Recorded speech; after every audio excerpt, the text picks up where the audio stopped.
Teman-teman, sesi berikutnya adalah ini sebenarnya hari pertama, tapi kemarin nggak sempat. Saya ingin highlight mengenai konsep membangun respect untuk mempengaruhi perilaku. Jadi, sahabat-sahabat, tadi banyak dibicarakan, tapi penting juga yang dinamakan peran supervisi. Tadi dari 3 presentasi itu menekankan bahwa peran supervisi itu sangat penting sebagai seorang manajer. Dan yang ini kami katakan bahwa peran manajer melakukan supervisi yang jelas, terukur, dan tertulis sangat dibutuhkan. Jadi apa? Peran manajer melakukan supervisi yang jelas, yang terukur, dan tertulis sangat dibutuhkan. Itu yang pertama. Yang kedua, manajer dalam melakukan aksi manajemennya apa? Mensupervisi. Harus tegas, tidak kompromi, tapi mampu berkomunikasi dengan efektif kepada tim sumber daya manusianya. Karena 70-80% kesuksesan aksi manajemen sangat dipengaruhi oleh manpower tadi. Nah, ketiga, tantangan perusahaan atau organisasi bisnis adalah mencari manajer yang berkualitas. Manajer yang mampu membangun respeknya anak buah, yang mampu mensupervisi anak buah dari tidak produktif menjadi produktif. Nah, saya coba review lagi, selalu saya review berulang-ulang. Ini adalah kemarin kita bicarakan aksi manajemen adalah melakukan supervisi supaya efisien dan efektif sehingga hasilnya maksimal. 70-80% faktor orang. Makanya ini kita harus fokus sama orang. Nah, di dalam supervisi, kenapa penting? Karena manajer menggerakkan anak buah atau anggota tim. Kalau kita menggerakkan, hanya 2 faktor yang kita lihat. Direction sama control. Hanya 2 faktor, direction sama control. Apa yang di direction dan control adalah proses pekerjaannya, tahapan pekerjaannya, dan hasil pekerjaan. Itu yang paling penting. Dengan kepemimpinan yang kuat. Artinya kepemimpinan kuat tidak tentu galak, tapi cool, kalem, supaya tidak ada blocking komunikasi. Nah, supervisi dengan kepemimpinan yang kuat adalah mampu berkomunikasi dengan benar, jelas, terukur, tertulis untuk mempengaruhi perilaku yang tidak produktif menjadi produktif. Ini konsepnya, kepemimpinan yang kuat. Nah, agar anak buah samina watokna, saya dengar dan saya patuh, taat oleh mereka, diperlukan respect. Nah, kalau anak buah nggak respect, mana bisa samina watokna? Samina watokna itu bisa terjadi kalau anak buah kita respect. Nah, saya coba akan membahas konsep membangun respect agar menjadi manajer yang hebat. Nah, apa sih itu respect? Respect adalah menghormati, menghargai, mematuhi, takzim, khidmat, memenuhi harapan. Itu adalah respect. Ya, kalau kita tidak hormat berarti kita tidak respect. Kalau kita tidak menghargai berarti kita tidak respect. Kalau tidak mematuhi tidak respect. Ini yang perlu kita paham. Nah, pertanyaannya adalah apakah Anda sudah mendapatkan respect anak buah? Kalau punya anak buah. Apakah kita sudah mendapatkan respect anak buah? Itu pertanyaannya. Sudah mendapat hormat, dihargai oleh anak buah. Selalu mematuhi, selalu takzim, selalu khidmat apa yang kita sampaikan. Nah, kenapa harus membangun respect anak buah? Pertama, agar anak buah peduli dengan manajer. Peduli dengan manajer. Yang kedua, supaya patuh dengan aturan yang manajer tetapkan. Patuh. Setiap apa aturannya diikuti dan dijalankan. Yang ketiga, supaya anak buah samina watokna. Artinya apa? Kami mendengar, kami taat, kami patuh. Apa yang manajer katakan. Ini harus dibangun respect. Agar ketiga ini tercapai. Nah, 5 strategi membangun respect. Strategi yang harus dilakukan untuk membranding diri kita sendiri. Membranding diri kita agar anak buah kita menjadi respect. Jadi ada 5 yang harus dilakukan. Yang pertama adalah kembangkan gaya kepemimpinan Anda. Jangan jadi orang lain. Jangan jadi seperti Pak Jokowi. Jangan jadi seperti Obama. Jangan seperti Donald Trump. Tapi jadilah diri Anda sendiri. Bagaimana caranya? Anda kalau jadi pemimpin harus memberi contoh. Harus apa? Modeling the way, memberi contoh. Kalau anak buah pengen disiplin jam 8 tank masuk kantor, Anda jam 8 kurang seperempat harus sudah ada di kantor. Kalau Anda pengen anak buah cepat membuat laporan, setiap laporan yang dibikin Anda berikan feedback yang cepat juga. Itu contoh bahwa quick di dalam reporting, tapi Anda harus juga cepat di dalam memberikan respon daripada laporan itu. Jangan sampai mereka Anda tuntut bikin laporan yang cepat, tetapi feedback dari Anda tidak cepat. Itu contoh yang tidak baik. Kalau dia cepat kasih laporan, Anda harus cepat kasih feedback. Nah, jaga diri Anda sendiri. Bagaimana Anda menjaga diri Anda? Antara kata dan perbuatan harus sama. Apa yang Anda omongin dengan Anda perbuat harus sama. Itu artinya Anda menjadi diri sendiri, menjaga diri sendiri. Anda harus mendengar. Setiap anak buah Anda yang mau ke Anda, mau ngomong apa, dengarkan. Jangan begitu anak buah datang, Anda ada pura-pura sibuk. Anda tidak ada waktu. Dengarkan anak buah. Oleh sebab itu, saya sarankan kepada Anda. Kantor Anda itu jangan tertutup. Open. Pintunya dibuka. Sehingga orang berkesempatan untuk bertemu Anda, untuk mendiskusikan masalah dengan Anda. Ingat bahwa Anda sebagai manajer bekerja melalui orang lain yang mengerjakan. Oleh sebab itu, Anda jangan ada blocking di antara sendiri. Anda harus bisa mendengar, artinya terbuka. Selanjutnya adalah belajar dan tumbuh bersama. Anda harus menyatu dengan tim. Merasakan tim. Stepping-steppingnya Anda harus tahu. Itu keterlibatan Anda. Anda tumbuh bersama dengan tim. Jadi dengan seperti itu Anda akan mengembangkan gaya Anda sendiri. Jangan mencontoh orang lain. Jadilah diri Anda sendiri. Intinya adalah antara kata sama perbuatan harus sama. Kembangkan gaya kepemimpinan itu. Itu nomor 1. Nomor 2, terlibat dalam tim. Kembali lagi, terbuka. Anda harus open dengan anak buah. Anda harus sering bertemu dengan anak buah.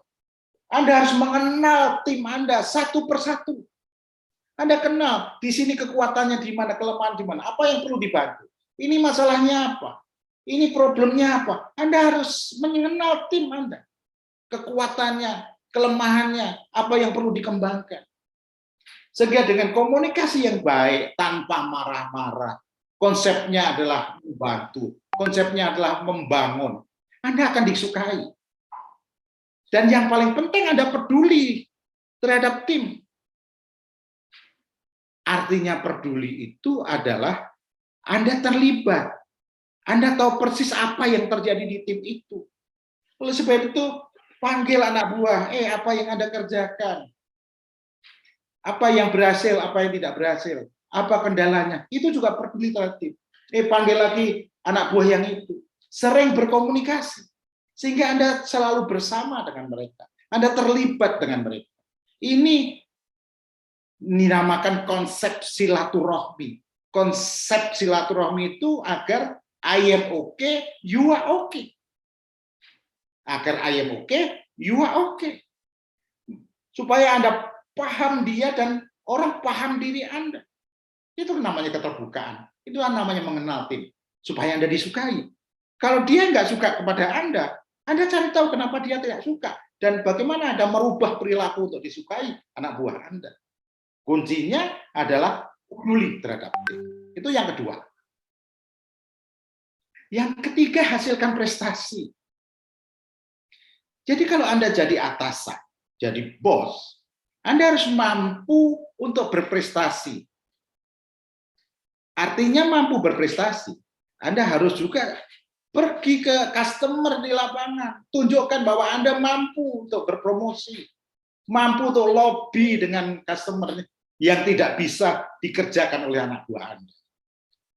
Dan begitu Anda lobby, Anda lakukan penetrasi, hasilnya ada. Harus Anda tunjukkan. Tapi nggak usah bilang bahwa, oh itu karena saya. Enggak, karena kita juga. Artinya mampu untuk berprestasi. Dengan tetap menghormati ide dan pendapat orang lain. Artinya apa? Bagaimana berdiskusi dengan anak buah, strategi untuk melakukan penetrasi, bagaimana Anda melakukan collecting data supaya keputusan Anda tepat. Ide bisa dari anak buah, dari tim, sehingga Anda juga bisa mengeksekusi dengan baik. Ini mampu berprestasi dengan tetap menghormati ide dan pendapat orang lain. Selanjutnya adalah tanggung jawab. Jadi yang saya maksud tanggung jawab, sahabat-sahabat, kalau anak buah salah, Anda harus tarik over bahwa Anda yang salah. Karena anak buah itu pengennya benar, pengennya berhasil. Kenapa dia tidak benar, tidak berhasil? Mungkin karena belum punya pengetahuannya. Dia belum punya kemampuan. Dia belum mengerti. Nah, kalau belum punya pengetahuan, dia belum benar, belum ngerti, tanggung jawab manajer untuk ngajarin itu. Sehingga kalau dia melakukan atas instruksi manajernya, kalau salah, tanggung jawabnya harus diambil alih. Jadi kalau ada anak buah Anda yang salah, di depan orang lain, di depan bos Anda jangan bilang, wah si John ini memang salah, payah itu si John. Nggak boleh. Anda harus mengatakan bahwa apa yang dilakukan John adalah tanggung jawab saya yang salah.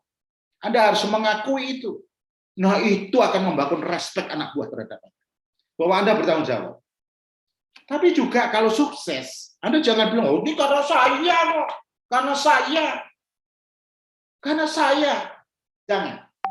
Kalau sukses di dalam tim Anda harus berbicara we, not I. Oh ini sukses ini karena teman-teman kita bersama, bukan karena saya, tapi karena teman-teman juga. Tapi ingat bahwa anak buah yang hebat itu sangat tergantung dengan manajer yang hebat. Nggak mungkin dia akan sukses tanpa kehebatan Anda. Orang akan tahu itu. Makanya nggak usah bilang kalau ada tim sukses, itu karena saya. Sebut aja we. Kita yang sukses, bukan saya yang sukses. Nah ini akan membranding diri Anda. Nah, terakhir adalah transparan. Jadi terbuka terhadap kebutuhan tim dengan jelas dan terukur. Artinya apa? Artinya Anda harus paham betul. Anda harus melihat kalau seseorang itu tidak berhasil, kenapa dia tidak berhasil? Anda harus mampu secara transparan membantu dia. Dan kalau ada persoalan-persoalan, Anda harus transparan. Nggak ada yang harus ditutupi untuk tim itu. Harus Anda buka kepada tim itu. Apapun masalahnya yang terjadi di dalam tim Anda, semua tim harus tahu. Semua tim harus bareng-bareng mengerjakan. Itu namanya anggota tim yang hebat. Nah, jika Anda bisa mengembangkan gaya kepemimpinan Anda, terlibat dalam tim Anda tadi yang saya bahas, hasilkan prestasi, tanggung jawab, transparan, ya, ada berapa? 5. Kembangkan gaya kepemimpinan Anda menjadi diri Anda sendiri, antara kata dan perbuatan sama, terlibat di dalam tim, care, bos care. Terlibat dalam tim itu artinya bos care. sehingga bisa menghasilkan prestasi. Tanggung jawab, kalau ada masalah di tim Anda alih oper tanggung jawab itu. Jangan salahkan anak buah. Dan transparan. Kalau ada masalah, buka aja. Penjelasannya buka. Jangan ada dusta di antara kita. Kita harus transparan. Insya Allah, jika 5 hal di atas dilakukan, akan terbangun respect. 5 ini adalah cara Anda membranding diri Anda. Bisa menjadi agen. Jadi kalau 5 hal ini Anda bisa lakukan, anak buah akan samina wa ta'na. Saya dengar, saya taat, dan saya patuh. Itu yang terjadi. Saya dengar, saya taat, saya patuh. Itu yang akan terjadi. Nah, kalau saya dengar, saya taat, saya patuh, apa ini? Anda bisa menjadi agen perubahan. Karena anak buah Anda respect. Anak buah menghargai Anda, anak buah khidmat dengan Anda. Nah, tadi kalau anak buah respect karena 5 langkah yang Anda lakukan, anak buah khidmat dengan Anda bisa menjadi agen perubahan di dalam tim Anda, di dalam manajemen Anda. Artinya apa di dalam agen perubahan? Anda bisa mengefisienkan biaya karena komunikasi Anda bagus. Anda bisa ngasih pemahaman yang bagus. Bisa meningkatkan produktivitas. Kalau dulu cost-nya segini, tapi sales-nya segini. Begitu sales-nya naik, produktif, cost-nya segini, cost-nya akan turun, efisien. Mengefisienkan cost bukan berarti bahwa yang keluar sedikit. Tapi rasio antara produktivitas dan cost-nya itu rasionya terjangkau. Yang kedua, Anda melakukan peningkatan kualitas yang berkelanjutan. Sebagai agen perubahan tadi, lakukan 5 itu, Anda artinya melakukan apa? People Development Program, peningkatan kualitas yang berkelanjutan. Yang ketiga, dengan transparan tadi, dengan bertanggung jawab, menjelaskan pekerjaan yang harus dikerjakan timnya, sehingga timnya tidak ragu. Karena kalau ada salah, dia ambil oper oleh atasan. Menjelaskan pekerjaan yang harus dikerjakan timnya dengan jelas, dengan benar, dengan terukur dan tertulis. Nah, dengan 5 langkah tadi membranding Anda dengan anak buah, dengan tim, Anda mencegah kegagalan, mencegah kecelakaan kerja, karena Anda memberikan pemahaman yang konkret terhadap tim Anda, terhadap anak buah. Dampaknya apa? Yang kelima, jam kerjanya tambah produktif. Jadi, kalau Anda bisa membranding, melakukan 5 langkah tadi, strategi membranding, Anda akan menjadi agen perubahan yang menyangkut 5. Nah, untuk mengimplementasi style manager seperti apa yang harus dilakukan? Karena manajer sebagai agen perubahan harus punya gaya manajer seperti apa yang harus diterapkan. Ada 2 gaya manajer yang saya coba angkat, yang saya coba definisikan. Yang pertama adalah old style manager. Yang kedua, new style manager. Old style manager itu adalah yang dilakukan sebagai pengawas. Diawasin, anak buah diawasin. Disiplin, sangat disiplin. Menekankan pada kebijakan. Menyunyai mental, lakukan seperti apa yang saya katakan. Pokoknya kamu lakukan seperti yang saya katakan. Itu yang dinamakan old style manager. Coba, cocok enggak untuk Anda, untuk tim Anda? Cocok enggak? Yang satu adalah new style manager. New style manager. Yaitu bahwa Anda harus mampu menjadi trainer terhadap anak buah Anda. Anda harus mampu menjadi advisor anak buah. Anda harus mampu memberikan mentoring terhadap anak buah Anda. Anda harus mampu melakukan pelatihan berkesinambungan terhadap anak buah Anda. Anda harus mampu memfasilitasi pekerjaan yang menantang. Artinya pekerjaan menantang itu Anda kasih pekerjaan, Anda awasi, Anda bimbing dengan benar. Anda bisa memberikan motivasi. Ini adalah new style manager, gaya manajer sekarang. Nah, untuk zaman now, yang cocok dibutuhkan adalah new style manager. Zaman now. Tapi ada syaratnya, sahabat. Syaratnya 2. Memahami dengan sempurna terlebih dahulu, baru memberitahukan orang lain. Itu nomor 1. Nomor 2, menjadi ahli dulu, baru bisa ngajarin aku. Itu syaratnya untuk bisa menjadi new style manager. Manager zaman now. Nah, new style manager itu berorientasi bahwa pelatihan itu sangat penting. Karena untuk menjadi agen perubahan, membuat anak buah yang biasa-biasa menjadi luar biasa, hasilnya luar biasa.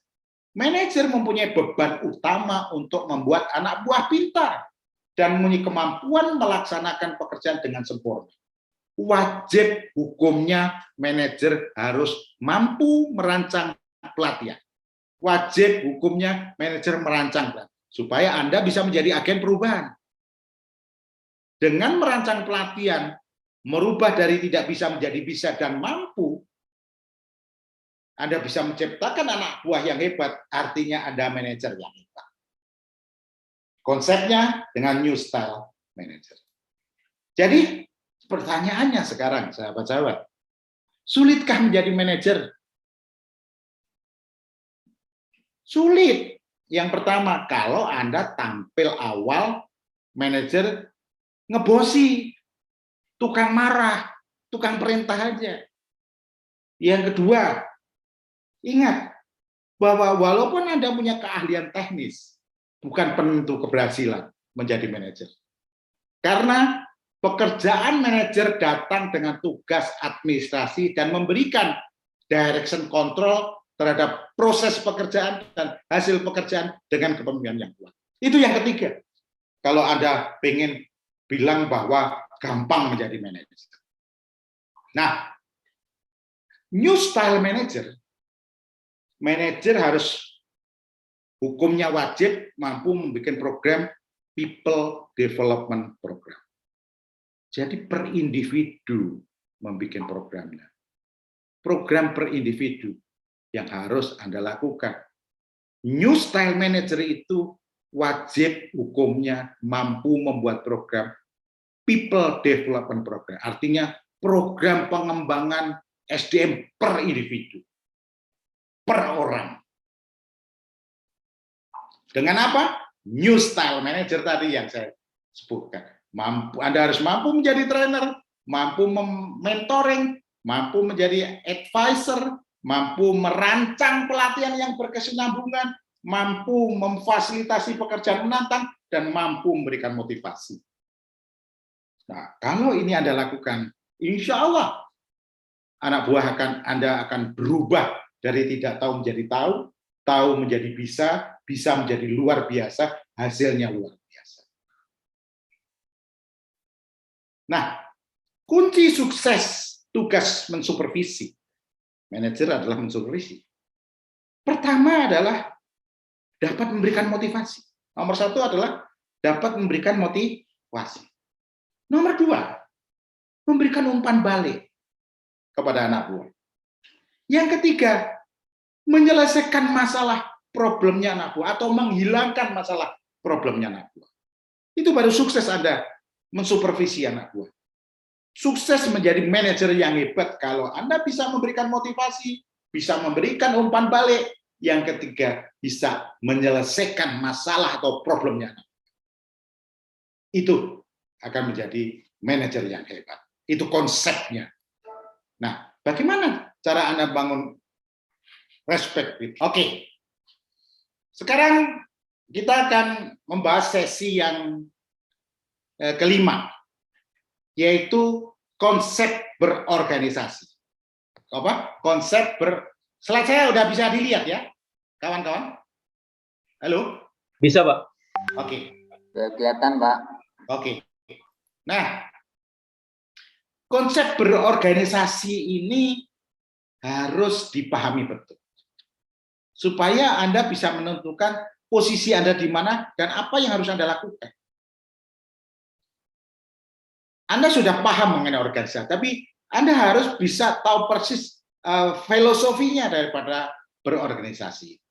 Makanya saya coba dari awal cara pandangnya menjadi manajer yang hebat itu bagaimana, kita mensupervisi itu bagaimana, konsepnya berkomunikasi bagaimana, kan gitu. Konsep komunikasi kaitannya dengan respect bagaimana, sekarang konsep berorganisasi.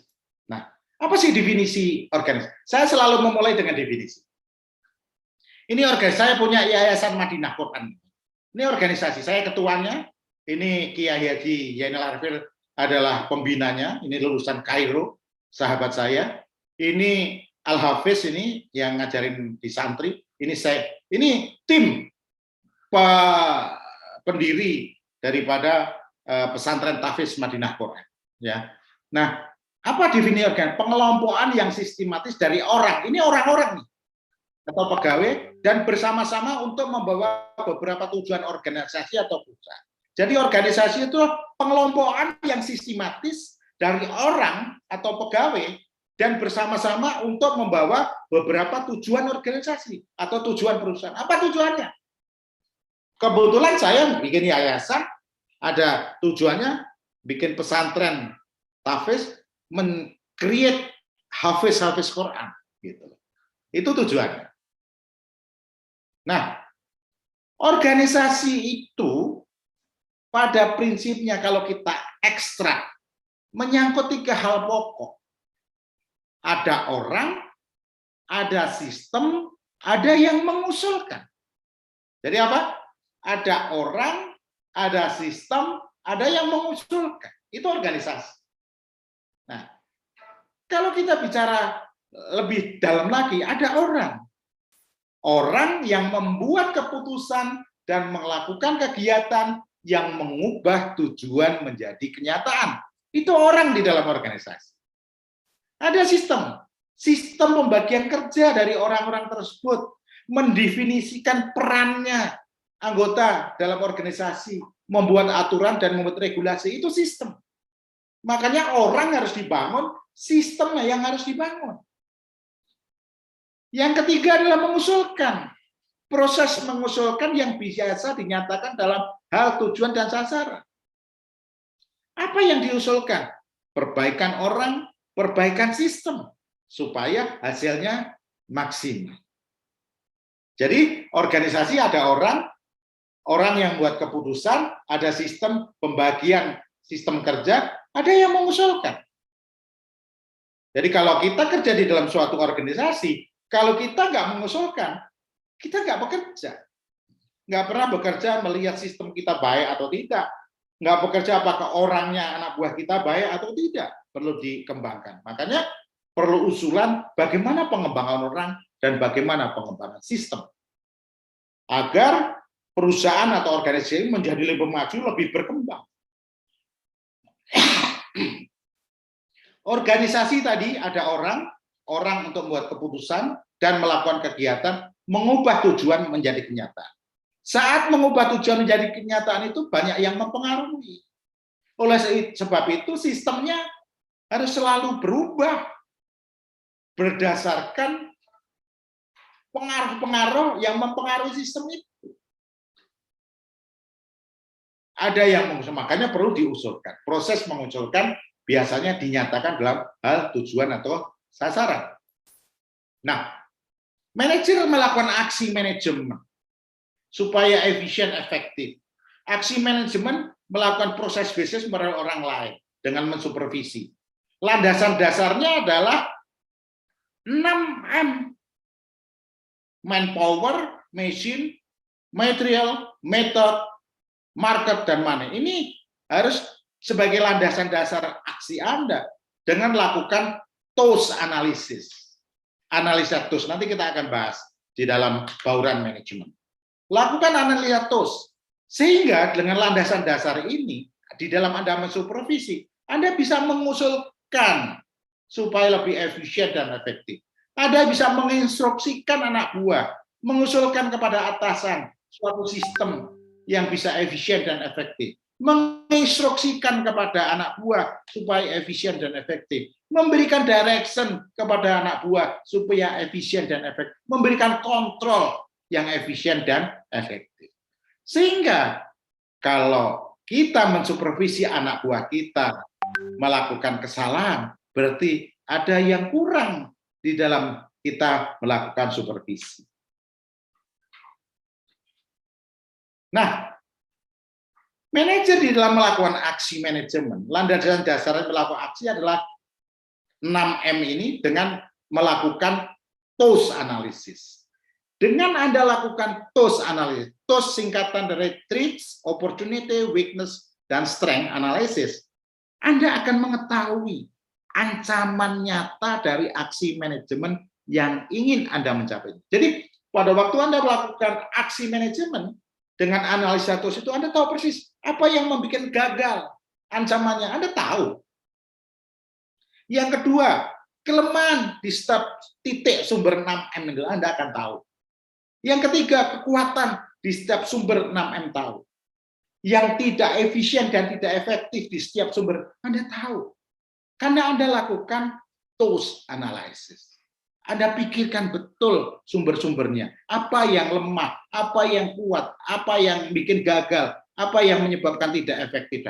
Sehingga Anda bisa mengusulkan kepada atasan perbaikan sistem, perbaikan orang.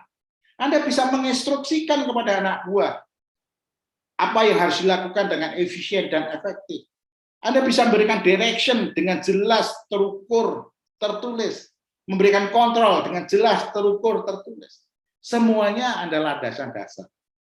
Jadi organisasi ada orang, ada sistem, ada mengusulkan. Di dalam mengusulkan ini, tidak hanya sekedar mengusulkan, tapi mengusulkan perbaikan. Nah, ada orang, ada sistem, ada mengusulkan. Pada waktu Anda mengusulkan, ada 4 perubahan yang selalu mempengaruhi strategi dan taktik dalam organisasi di mana Anda mengusulkan sesuatu perbaikan sistem atau perbaikan. Pertama adalah perubahan teknologi. Dengan adanya teknologi, strategi organisasi berubah. Dulu tahun 45 belum ada komputer, belum ada GoPay, belum ada Gojek. Pembeliannya, sistemnya masih manual, masih biasa. Dengan adanya teknologi sekarang ini, sekarang sudah online semua. Mau beli makanan juga online. Ya, mau beli apa-apa bisa di marketplace. Nah, kalau kita tidak berubah dari pengusulan organisasi, kita ketinggalan dan akan hancur perusahaan kita. Yang kedua adalah perubahan kompetisi, persaingan. Anda lihat sekarang kayak apotek. Dulu apotek itu biasa-biasa.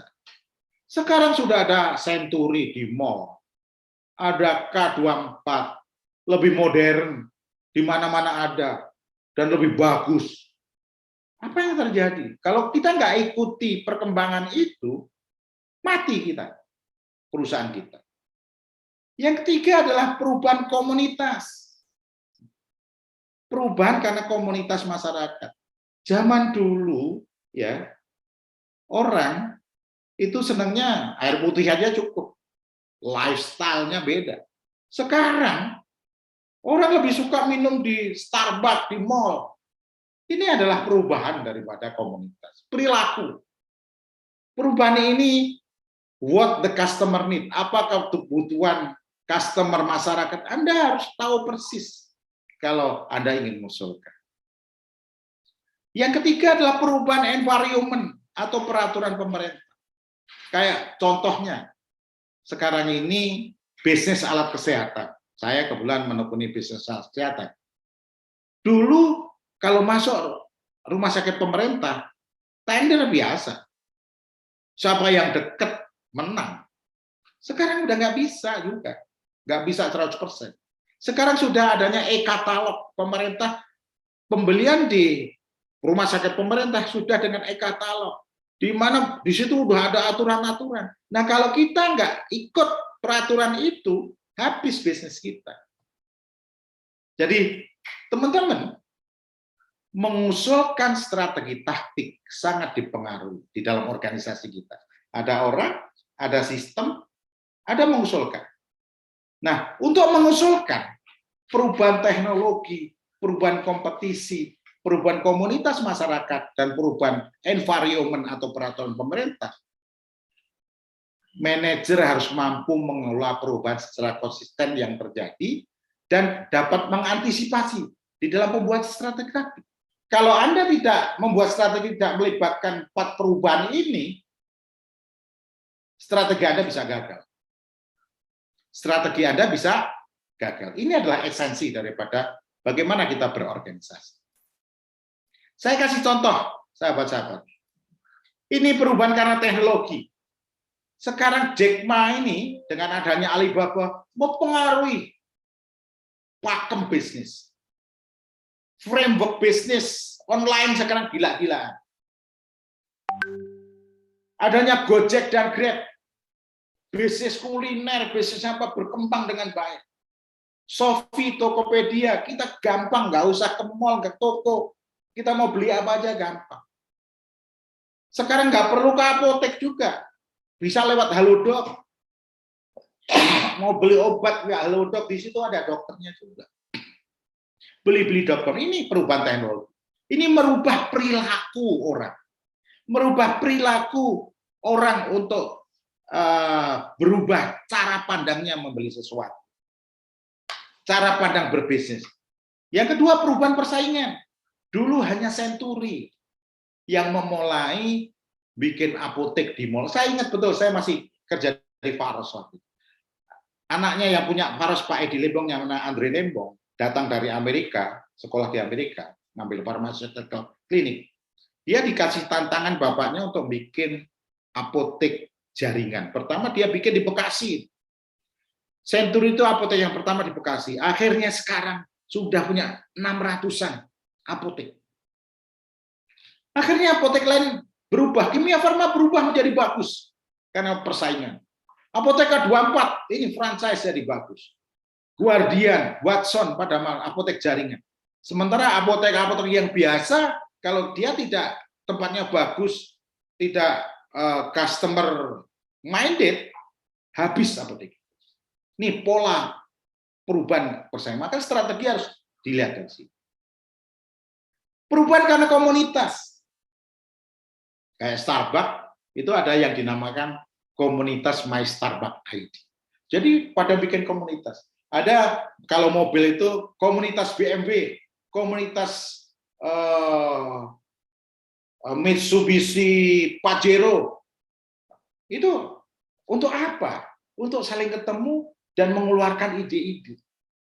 Komunitas itu untuk menekankan what customer, apa kebutuhan konsumen. Dari situ bisa dipelajari. Ini ada juga komunitas B2Talk. Nanti saya akan jelaskan dua komunitas ini. Karena Anda punya bisnis, Anda bisa membangun komunitas ini. Seperti banyak komunitas-komunitas di mana sebetulnya konsepnya adalah untuk perusahaan itu mendapatkan ide daripada peserta tersebut. Perubahan environment dan pemerintah. Ini yang jelas sekarang dengan adanya e-katalog LKPP. Peraturan pemerintah tentang produksi dalam negeri yang dicanangkan Pak Jokowi. Berubah nih strategi bisnis alat kesehatan di rumah sakit. Berbondong-bondong membeli dengan itu. Jadi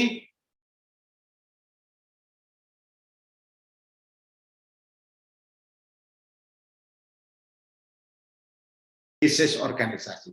Makanya Anda harus tahu persis konsepnya.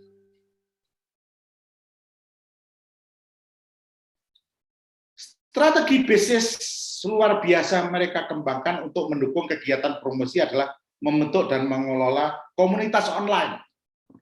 Di dalam komunitas online tersebut, mengumpulkan sebanyak mungkin konsumen, merupakan pengguna produk mereka, sekaligus siapa yang tertarik dan akhirnya menjadi pelanggan setia. Menjadi pelanggan di sini tidak berarti selalu membeli, nggak apa-apa, dikumpulin aja, nggak beli nggak apa-apa. Tapi ide daripada what the customer need-nya dapat. Pelanggan bagi mereka juga bisa diartikan sebagai seorang yang dapat memberikan dampak positif terhadap brand. Makanya Anda harus masuk di dalam komunitas-komunitas kemajuan. Ini komunitas Starbucks Idea. Media konsumen sehingga setiap orang bisa menyampaikan ide kreatif mereka untuk kemajuan perusahaan Starbucks itu.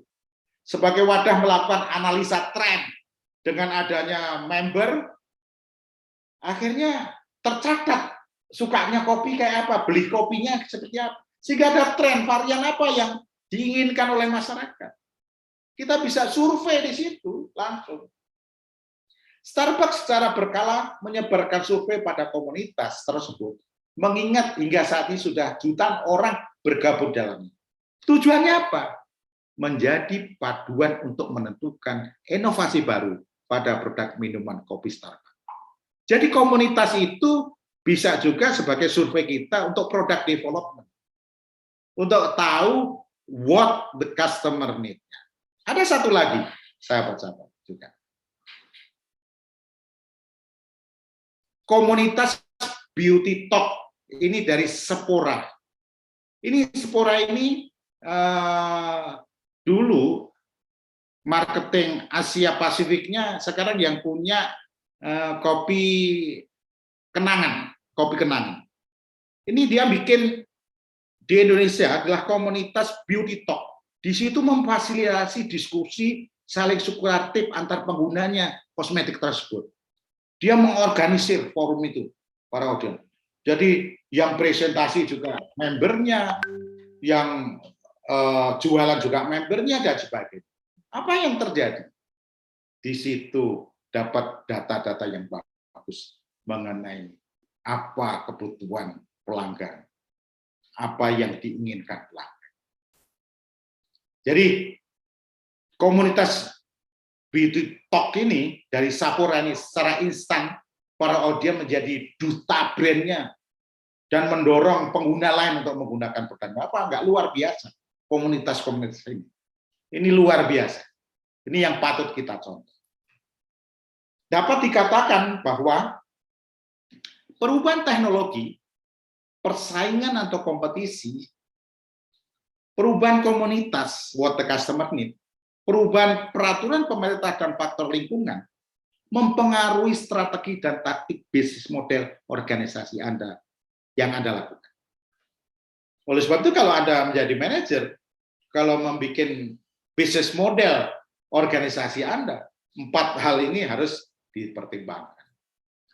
Saya kira itu yang bisa saya sampaikan, sahabat-sahabat, mengenai konsep berorganisasi. Ada produk, ada sistem, ada mengusulkan. Kalau mau mengusulkan, 4 hal yang harus dilihat. Perubahan teknologi, perubahan kompetisi, persaingan, perubahan komunitas, dan perubahan peraturan perusahaan. Ini akan menjadi landasan dasar untuk melakukan strategi bisnis model organisasi di tempat Anda. Sampai di sini ada pertanyaan, wahai sahabat-sahabat. Sebelum saya lanjutkan, ini baru bicara pengetahuan manajemen, soalnya masih membosankan. Konsepnya yang saya ingin sampaikan. Karena kalau kita konsepnya nggak sama, kita nggak bisa melangkah kepada peran kita sebagai manajer. Pak Jadami, ada mau ditanyakan? Mas, silakan. Jelas? Sangat jelas? Paham? Ya? Siapa lagi? Oke. Mas Taufik, ada pertanyaan? Oke, kalau nggak ada, saya akan melanjutkan. Sebentar, saya buka slide.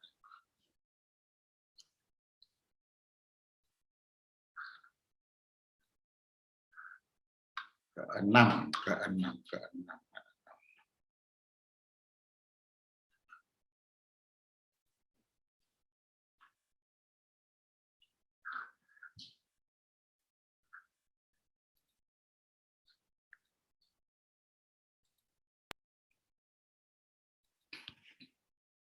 Oke, teman-teman, saya akan lanjutkan.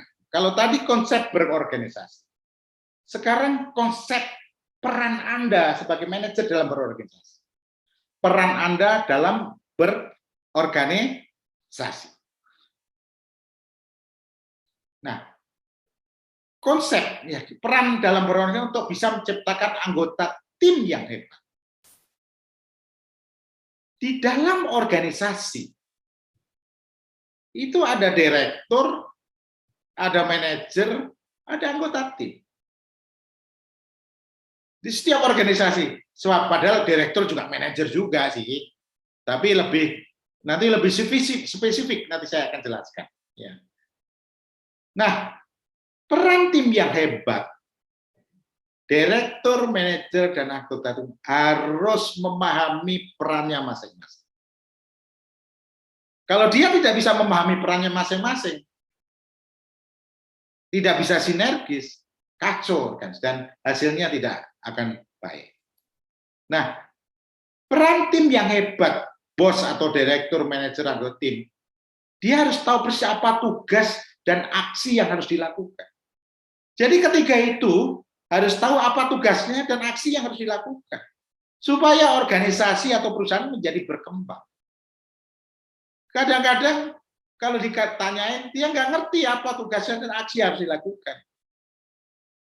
Nah, tadi ingat bahwa manajer adalah mengusulkan dengan konsep prinsip manajemen.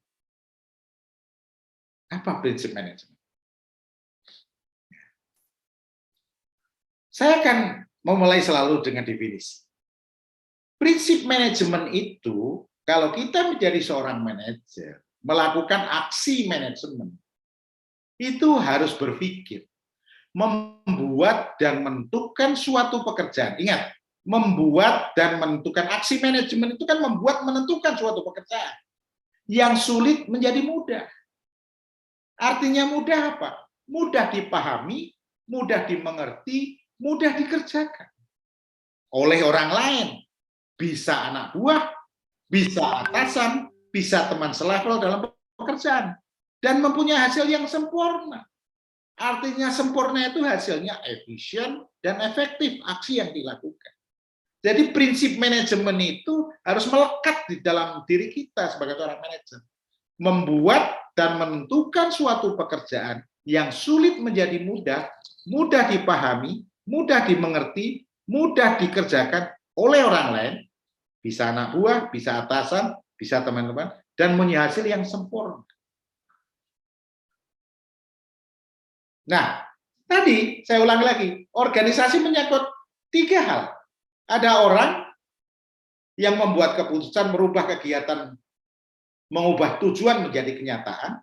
Ada sistem pembagian kerja, SOP-nya, job desk-nya, dan sebagainya, aturannya, regulasi. Dan ada juga proses mengusulkan yang biasa dinyatakan dalam hal tujuan dan sasaran. Nah, manajer melakukan aksi manajemen dengan melakukan proses bisnis melalui orang lain, dengan mensupervisi untuk mencapai tujuan organisasi perusahaan, melakukan aksi manajemen dengan cara mengusulkan strategi dan taktik yang harus dilakukan oleh timnya atau anak buah dan telah disetujui oleh atasannya atau bosnya. Karena ada tiga, ada bos, ada manajer, ada anak buah. Manajer melakukan aksi manajemen, mengusulkan strategi taktik. Konsepnya adalah mensupervisi.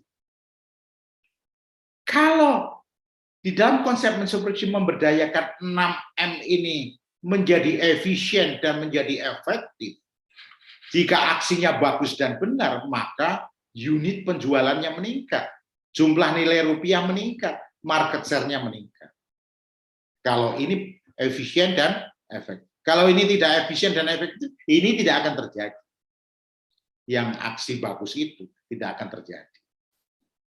Nah, manajer melakukan aksi manajemen, landasannya adalah 6M tadi.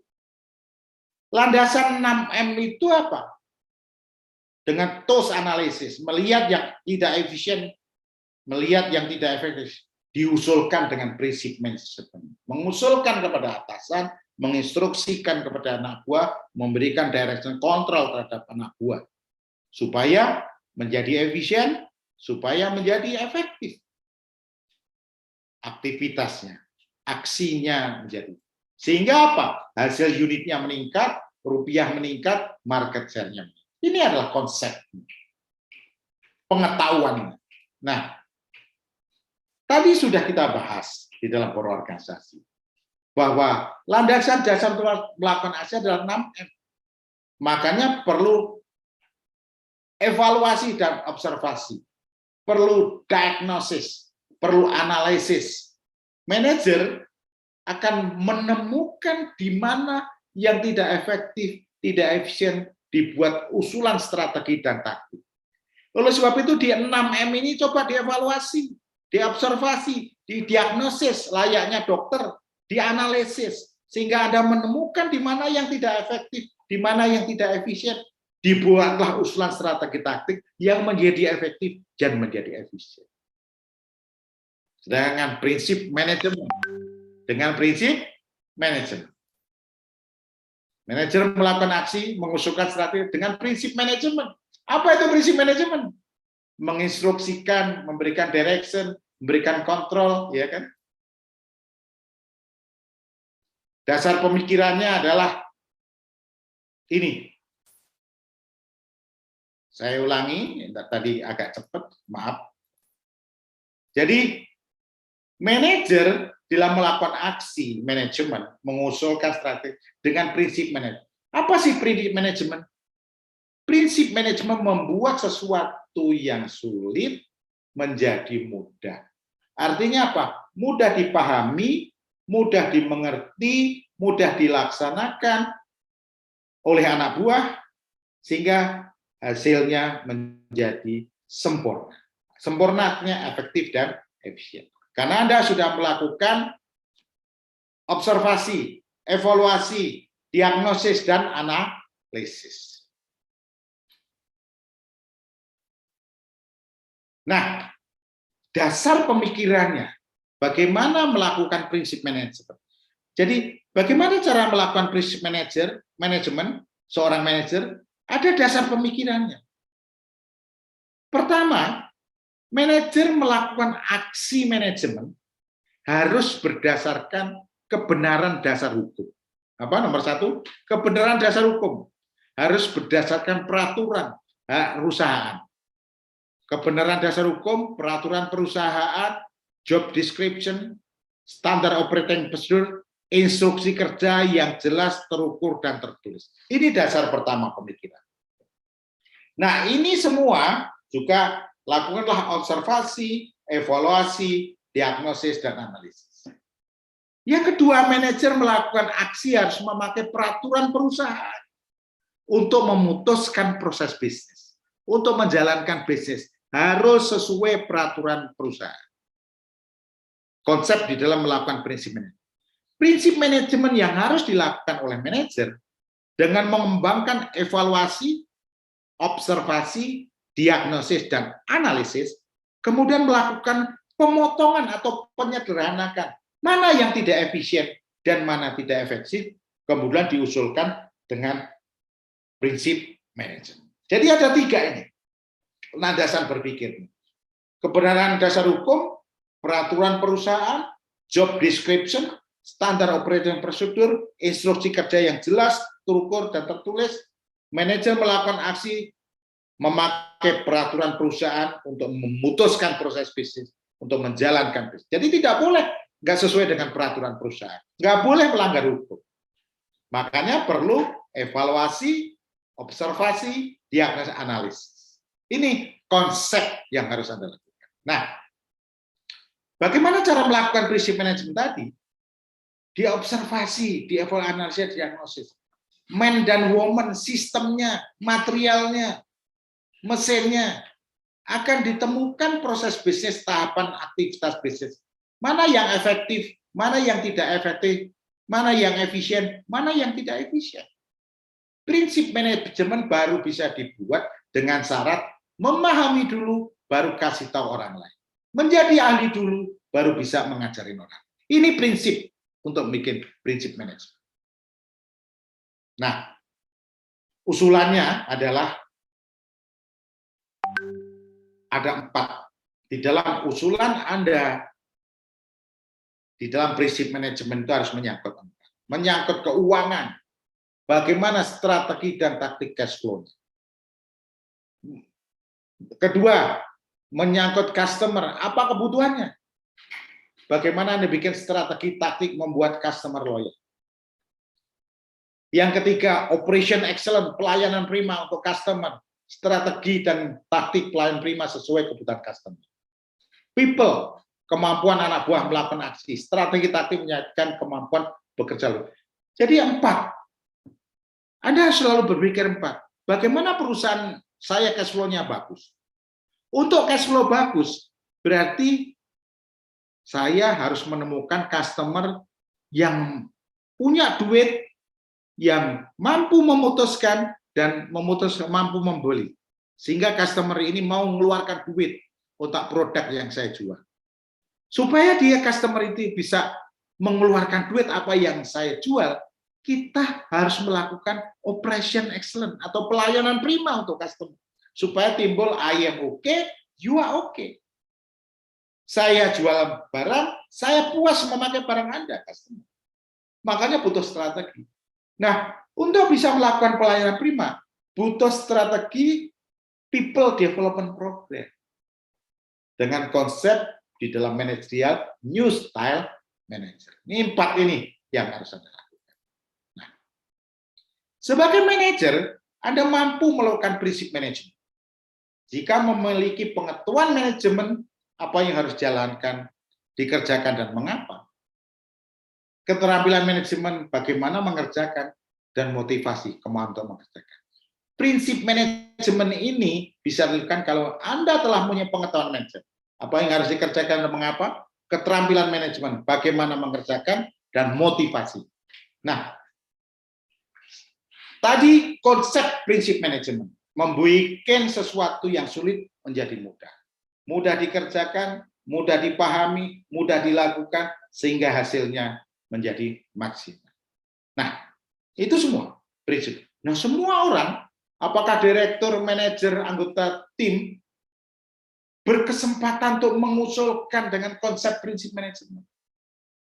Oleh sebab itu, peran tim yang hebat ini, direktur, manajer, anggota tim, atau frontliner,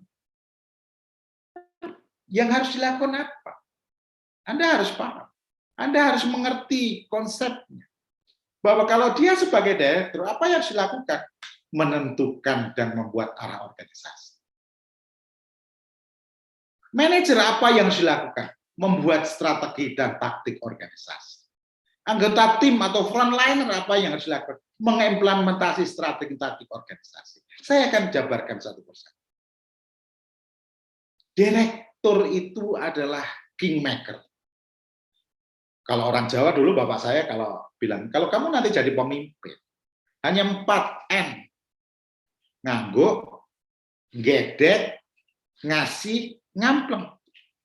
Nganggo artinya setuju, gedek artinya tidak setuju, ngasih artinya memberi hadiah, ngampleng artinya hukuman. Ini konsep. Nah, konsep ini bisa dijalan karena ada usulan dari bawah. Usulan dari bawah bagus, oke, setuju. Usulan nggak bagus, nggak setuju. Usulan dari bawah sukses, kasih hadiah. Usulan dari banyak pelanggaran, kasih hukuman. Itu konsepnya kingmaker. Tapi tidak sederhana itu. Ya, jadi direktur adalah kingmaker. Menentukan arah organisasi. Apa yang harus dilakukan oleh direktur? Menetapkan tujuan bisnis. Memutuskan bagaimana menggunakan sumber daya organisasi atau perusahaan. Mengatur arah organisasi atau perusahaan. Ini lobbyis. Jadi direktur itu keluar dari kantor, lobby kepada pemegang keputusan. Lobby kepada siapa yang memutuskan di mana uangnya banyak di situ. Dunia luar. Direktur itu tidak terlibat dalam sehari-hari untuk melakukan operasi harian. Jadi direktur itu tidak terlibat dalam sehari. Kalau ada direktur yang terlibat hariannya itu bukan direktur. Itu direktur merangkap menjadi manajer dan frontline. Jadi harus ingat bahwa tugas direktur sebagai kingmaker menentukan tujuan. memutuskan bagaimana menggunakan sumber daya perusahaan, mengatur arah organisasi secara global.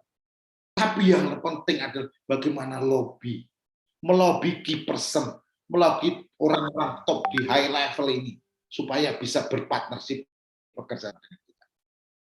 Oleh sebab itu konsepnya direktur sebagai tidak terlibat dalam sehari-hari untuk masalah operasional. Ini konsep, ini harus dimengerti. Nah, sekarang kita bicara manajer. Tadi direktur kingmaker. Manajer adalah strategic dan tactical operation maker. Membuat strategi dan taktik. Apa yang harus dilakukan? Menentukan target objektif per tim, per divisi. Ini tugasnya manajer. Memberikan direction dengan menjelaskan strategi dan taktik yang harus dilakukan. Ini tugas manajer. Menentukan staf yang melakukan pekerjaan. Ini tugas manajer. Melakukan kontrol yang harus capek. Kontrol ini. Kelemahan manajer ini kontrolnya yang kurang. Melakukan kontrol hasil yang dicapai. Ini tugas manajer. Nah, anggota tim atau frontliner manajemen adalah mengimplementasi strategi dan taktik. Apa pekerjaan tugasnya? Memastikan seluruh proses bisnis dilakukan dengan baik dan sempurna. Karena dia implementator.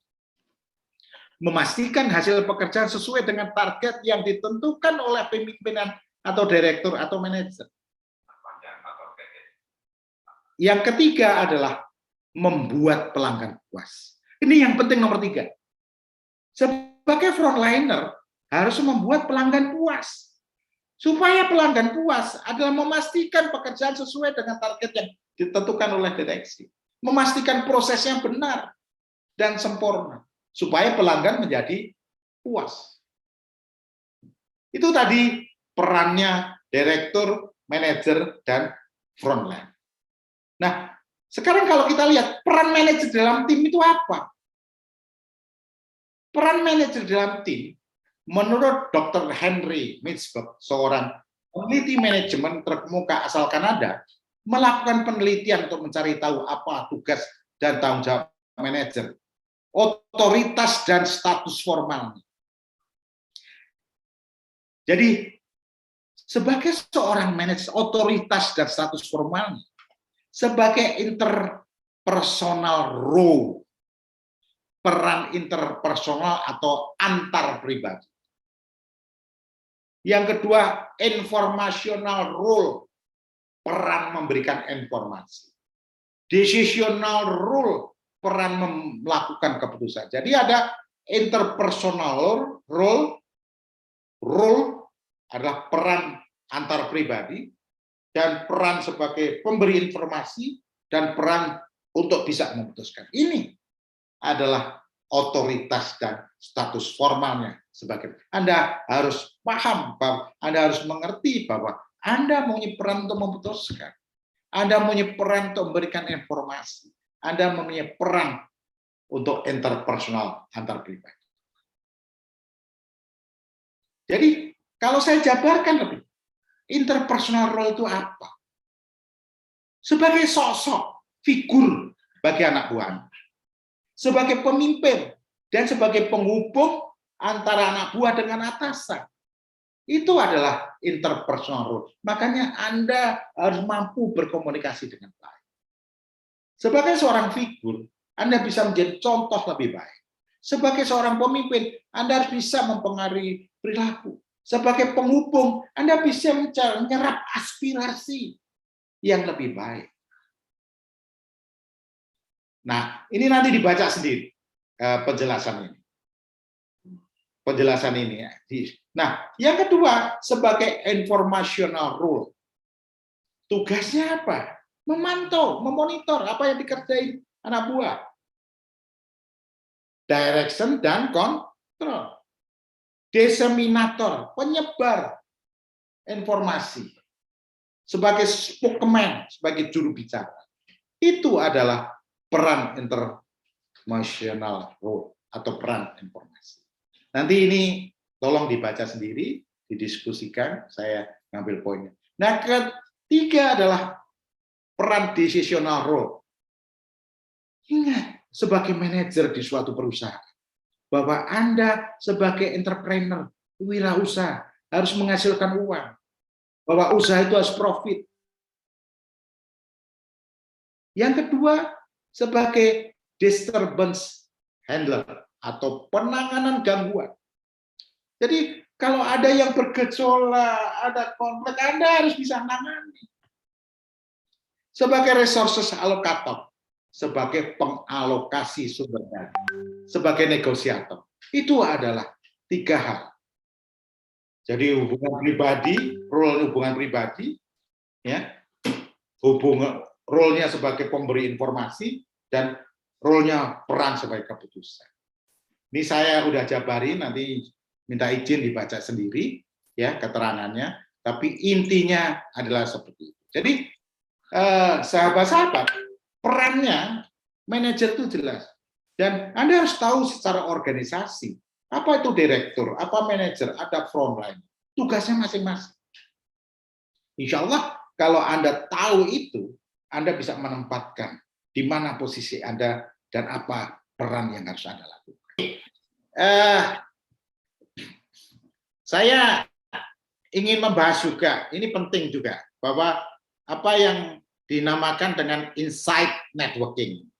Karena manajer itu menurut saya perlu memahami insight networking, tidak hanya vertikal ke atas dan ke bawah, tapi perlu ke samping juga harus melihat.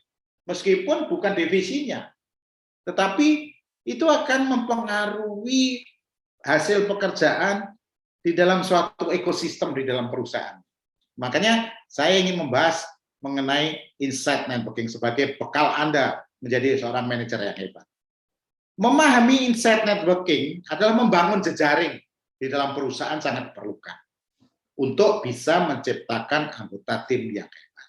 Karena if we go alone, we are going fast. But if we are going together, itu kita akan lebih jauh dan lebih kolaborasi lebih baik, hasilnya akan lebih baik. Nah, definisi dari networking atau jaringan adalah aktivitas yang disengaja. Aktivitas yang disengaja untuk menciptakan, menyegarkan, dan memperkuat hubungan antara Anda dan orang lain. Bukan anak buah, tapi dengan orang lain satu divisi yang lain. Dengan orang lain di dalam antar divisi. Itu perlu juga dibangun jejaring. Supaya, karena di dalam ekosistem pekerjaan perusahaan itu, kita nggak bisa kerja sendiri, divisi kita. Misalnya orang marketing, akan tergantung orang keuangan, akan tergantung orang logistik, akan tergantung orang business development, dan sebagainya. Nah, insight networking bagi perkembangan karir dan relasi di masa depan. Kalau Anda kuasai insight networking di dalam ekosistem perusahaan Anda, mendapatkan dukungan karir berupa referral. Oh, ini John ini baik banget pekerjaannya, hebat tidak, dan dia integrasinya bagus, sehingga dijual oleh temannya. Kolaborasi antara pegawai perusahaan menjadi solid, bisa bertukar ide, bisa membantu orang lain, bukan untuk diri kita, untuk orang lain juga. Agar orang lain bekerja untuk kita lebih baik. Membuat peran seseorang lebih terlihat oleh orang lain juga bisa. Mempengaruhi perkembangan karir yang positif. Membantu meningkatkan rasa percaya diri divisi lain. Atau divisi kita juga. Mendapatkan pekerjaan baru, dipromosikan dalam jabatan. Ini bisa. Karena insight networking. Nah, dalam beberapa training yang dulu saya lakukan face to face, saya menemukan banyak orang gagal mengenali salah satu peluang paling kuat untuk membangun insight networking di perusahaan. Saya amati seperti itu. Kenapa? Seberapa terlibat manajer tempat bekerja? Sering seorang manajer itu membangun karir secara umum, mencurahkan upaya aksi yang tidak proporsional. Maksudnya begini, tidak proporsional. dia melakukan upaya aksi yang baik dalam pekerjaannya itu, dia lakukan dengan baik, tapi dia cuek terhadap lingkungan. Tidak mencurahkan upaya aksi terbaik untuk mengenal orang dalam sistem pekerjaan di dalam perusahaannya. Dia autis terhadap pekerjaannya, tapi dia tidak, I don't care dengan divisi yang lain. Nggak bisa begitu. Nggak bisa. Ini yang saya lihat gagal. Dia harus membangun ekosistem itu di dalam perusahaan. Supaya dia mengenal betul apa yang dikerjakan divisi lain, karena ini saling berkaitan. Nggak bisa suatu perusahaan divisi ini bekerja sendiri dan menghasilkan sendiri. Tentu akan terkait dengan divisi yang lain. Nah, berhenti memakai jubah tembus pandang. Jangan cuma dilihat, tapi harus jalani bahwa networking di dalam perusahaan Anda adalah beberapa pekerjaan terpenting yang dapat Anda lakukan, dan bukan hanya untuk diri sendiri. Anda memerlukan divisi lain untuk mengerjakan pekerjaan Anda, untuk mensupport pekerjaan Anda. Networking yang bagus dan luas dalam organisasi Anda akan menghasilkan pertama kepercayaan, menciptakan lingkungan kerja yang dinamis, dan memberdayakan Anda dengan banyak informasi. Ini yang tujuannya. Kepercayaan terbangun sehingga saling support, saling sinergi, menciptakan lingkungan yang kondusif sehingga saling membantu, ya, sehingga pekerjaan jadi dinamis, dan memberdayakan meskipun bukan anak buahnya dapat diberdayakan. Sehingga informasi yang didapat itu lebih akurat dan afdol. Jika Anda mampu membangun insight networking yang bagus, berfungsi sebagai pelumas yang tidak hanya memungkinkan Anda menyelesaikan pekerjaan, tetapi juga membuat organisasi Anda untuk menyelesaikan pekerjaan dengan baik. Ini yang harus diingat. Insight networking. Hal yang perlu diingat adalah bahwa insight networking bukan tentang Anda, bukan tentang mencari pekerjaan, tetapi empowerment, memberdayakan ekosistem.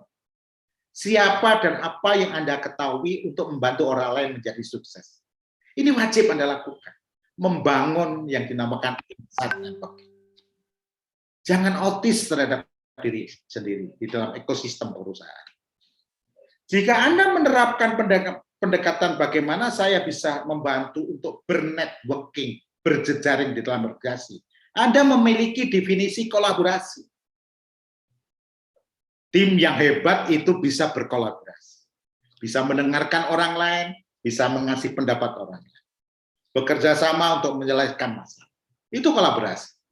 Definisi kolaborasi merupakan proses partisipasi beberapa orang, kelompok, dan organ yang bekerja sama untuk mencapai hasil yang diinginkan.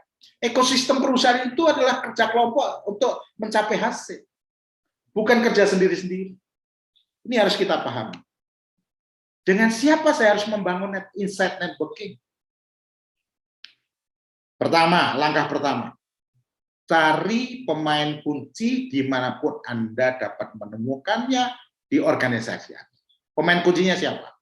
Cari itu. Anda harus cari. Kedua, mulailah dengan rekan-rekan Anda. Jaringan secara horizontal dulu di seluruh tim Anda. Nggak usah yang vertikal dulu, yang horizontal. Terhubung dengan pemangku-pemangku kepentingan di dalam horizontal itu. Di divisi-divisi yang lain. Ini harus Anda lakukan. Nah, ini di dalam goal pekerjaan. Ini ada quality control, ada sales marketing, ada keuangan, ada logistik, ada HRD, ada business development, ada production. Ini semua akan menjadi rantai pelayanan yang saling bekerja sama. Nah, pertanyaannya adalah, apakah Anda sudah mengenal dengan baik rantai sistem di perusahaan Anda? Apakah Anda sudah mengenal dengan baik orang-orang di rantai sistem perusahaan Anda? Apakah Anda sudah mengenal dengan baik kekuatan dan kelemahan rantai sistem dan orang yang menentukan di perusahaan Anda? Ini Anda wajib tahu di dalam rantai pelayanan. Karena kalau Anda kuat di sales marketing, Anda dapat order banyak. Sementara di logistik nggak bagus, di keuangan nggak bagus, hancurlah bisnis Anda. Nah, lihatlah tanggung jawab Anda sebagai manajer. Siapa orang-orang yang memiliki minat atau kepedulian dan terkait dengan pekerjaan yang Anda lakukan? Bangun jejaring itu. Itu yang dinamakan insight-nya mereka. Carilah orang-orang dalam organisasi lintas fungsi yang saling terkait untuk kesuksesan pekerjaan. Anda harus tahu. Membangun hubungan dengan orang-orang terkait untuk sebagai objektif pekerjaan Anda. Ingat ini, rantai pelayanan kesuksesan Anda di dalam goal pekerjaan Anda. Ada production department, quality control, sales marketing. Ini harus bersatu. Anda harus tahu persis siapa yang menentukan di sini keuangan, siapa yang berperan di logistik, siapa yang peran HRD, siapa yang business development, dan apa yang dikerjakan, siapa orangnya. Rekan-rekan bos Anda, kenalin mereka yang bekerja di level atasan Anda juga. Bos-bos Anda dan rekan-rekan kerjaan. Anda harus pengen tahu, want to know, siapa yang saya kenal dan apa yang bisa saya lakukan yang mungkin berguna bagi pekerjaan saya dan pekerjaan orang lain. Itu yang harus Anda lakukan. Want to know-nya, curious, ingin tahu siapa yang saya kenal dan apa yang bisa saya lakukan yang mungkin berguna bagi pekerjaan saya dan pekerjaan orang lain. Ini mindset itu harus ada di dalam diri kita. Nah, percakapan awal yang harus dilakukan adalah apa yang harus saya katakan. Yang harus Anda tanyakan kepada divisi-divisi lain. Apa yang dia sedang kerjakan. Apa yang dia sedang, Anda harus curious. Bukan Anda akan mencampuri urusan, cuma Anda curious. Apa yang dia sedang kerjakan. Karena ini terkait dengan pekerjaan Anda. Karena Anda orang sales, itu tergantung juga orang logistik, tergantung daripada orang tua.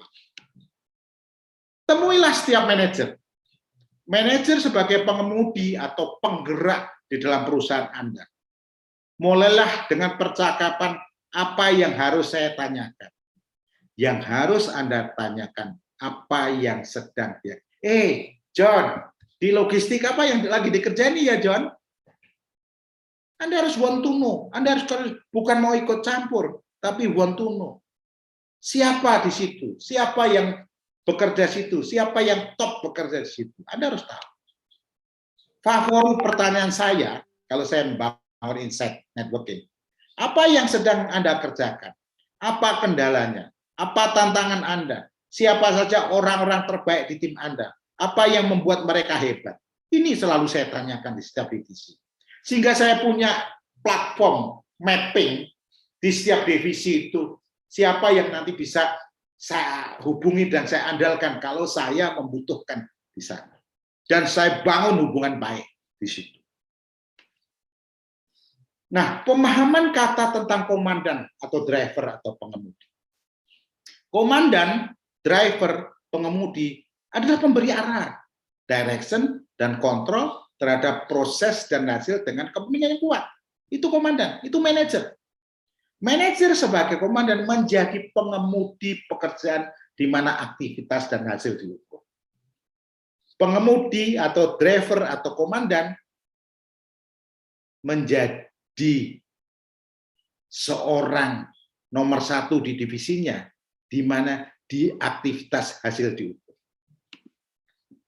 Manajer sebagai komandan menjadi pengemudi pekerjaan di mana aktivitas dan hasil diukur. Direktur, apa yang diukur? Perkembangan perusahaan dan profit. Itu direktur. Sales manager, apa yang diukur? Sales perusahaan, growth perusahaan, market share. Itu yang diukur. Manajer IT apa? Ketersediaan sistem, ketersediaan jaringan yang baik. HRD apa yang diukur? Ketersediaan SDM, pengembangan SDM. Itu yang diukur. Jadi masing-masing punya kepentingan untuk mencapai aktivitas dan hasil yang diukur. Anda harus paham itu di setiap divisi. Nah, manajer sebagai pengemudi memahami orang lain sebagai pengemudi, membantu Anda memahami bagaimana mereka melihat dunia mereka, melihat dunia yang dikerjakan oleh divisi lain, meskipun Anda tidak di manajer. Bukan ingin ikut campur, tapi Anda want to know, karena itu merupakan ekosistem di dalam pekerjaan Anda. Memahami mereka sebagai pengemudi bagaimana mereka membuat keputusan. Ini penting, karena akan mempengaruhi kesuksesan Anda juga. Jadi, di setiap divisi Anda harus tahu, memahami pekerjaan mereka, memahami bagaimana mereka membuat keputusan. Nah, manajer sebagai pemudi, ini saya ingin highlight. Seringkali politik internal muncul bukan karena orang jahat dan tidak menyukai satu sama. Ini yang sering terjadi konflik di perusahaan. Politik internal muncul bukan karena orang jahat dan tidak menyukai satu sama, tetapi karena mereka memiliki penggerak atau bosnya yang saling bersaing atau bertentangan.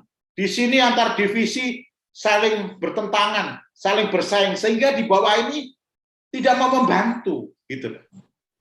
Nah, ini Anda harus paham betul, makanya harus adakan pendekatan-pendekatan khusus supaya tidak terjadi konflik politik internal. Anda empati, Anda sebagai seseorang yang mampu berkomunikasi dengan baik. Buatlah komunikasi I am okay, you are okay. Nah, bagaimana strategi membangun jejaring? Ini udah tingkat operasional yang Anda harus lakukan. Yang Anda harus lakukan, apapun yang Anda lakukan, jangan menghalangi pengemudi lain. Jangan menghalangi manajer yang lain. Itu yang harus nomor satu harus dilakukan. Anda harus empati, harus bantu mereka. Yang nomor dua, lakukan apa yang Anda bisa untuk membantu rekan kerja meminimalkan kendala. Dan jangan pernah melakukan apapun untuk memperburuknya. Langkah dua ini harus Anda lakukan. Kalau langkah dua ini harus bisa Anda lakukan, akan tercipta jejaring yang bagus. Saling memahami, saling mengerti, saling sinergi. Nah, tidak ada yang ajaib tentang karir yang hebat. Anda hanya perlu bekerja untuk membangun jejaring networking baik. Jika Anda ingin meningkatkan peluang keberhasilan Anda, tingkatkan jejaring internal Anda dulu. Kalau internal aja belum bagus, bagaimana eksternal mau bagus? Nggak ada gunanya. Anda bangun jejaring eksternal bagus, sementara internal nggak bagus, nggak saling support. Akan terhambat Anda, nama Anda akan jelek. Itu sebagai tips bagi saya untuk Anda, bagaimana Anda harus membangun jejaring di dalam perusahaan. Jadi istilahnya, internal customer itu harus excellent dulu hubungannya. Service excellent di dalam meter baru bisa external excellent. Itu kuncinya membangun insight networking. Teman-teman ada pertanyaan sampai di sini?